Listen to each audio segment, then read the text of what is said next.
Assalamualaikum warahmatullahi wabarakatuh. Perkenalkan, nama saya Fikriyatul Hasanah dengan NIM 210421145 dari jurusan Ilmu Administrasi Negara, Fakultas Ilmu Sosial, Universitas Negeri Padang. Baiklah, saat ini saya akan mempresentasikan materi tentang mata kuliah Ekonomi Publik dengan dosen pengampu Bapak Hidayatul Fajri, SAP, MPA. Baiklah, kali ini saya akan membahas mengenai kasus kegagalan pasar, yaitu mengenai minyak goreng.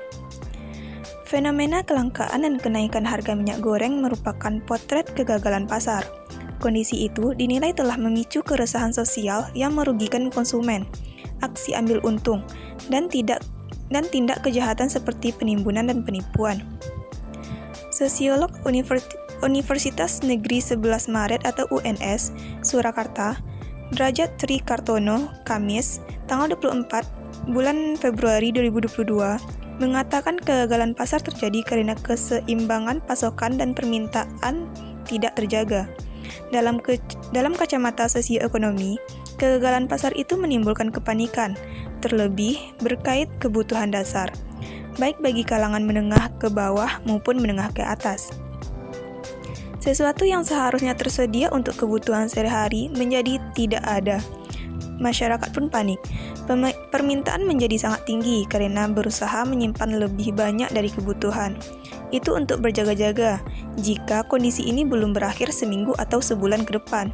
Saat panik, orang pasti membeli 2-3 kali lipat, ujarnya ketika dihubungi dari Jakarta. Sejak beberapa pekan lalu, panik berbelanja atau panic buying minyak goreng terjadi lantaran pasokan minyak goreng belum lancar. Perilaku opportunities atau aksi ambil untung dan penimbunan juga marak terjadi. Pemerintah memang telah mengambil sejumlah kebijakan untuk menstabilkan stok dan harga minyak goreng, tetapi masalah belum kunjung terpecahkan. Contoh kasus yang terjadi yaitu salah satu pasar swalayan di Salatiga, Jawa Tengah diserbu warga. Mereka berebut mengambil minyak goreng demi mendapatkan harga minyak itu sesuai dengan harga eceran tertinggi atau HET, yaitu sebesar Rp14.000 per liternya. Video itu beredar di media sosial. Antrean warga yang mengular tanpa jarak untuk mendapatkan minyak goreng juga terjadi di dalam operasi pasar di sejumlah daerah.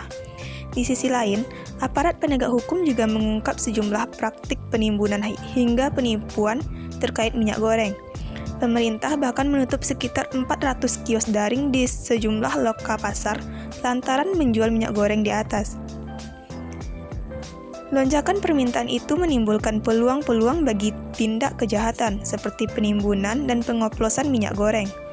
Pemerintah mesti selalu siap bahwa perilaku opportunities itu pasti akan muncul dalam situasi seperti itu. Peran intelijen ekonomi penting untuk mencegah kekacauan. Sejak HET baru diberlakukan, pemerintah beberapa kali menjamin pasok akan lancar sepekan ke depan, tetapi belum juga terwujud.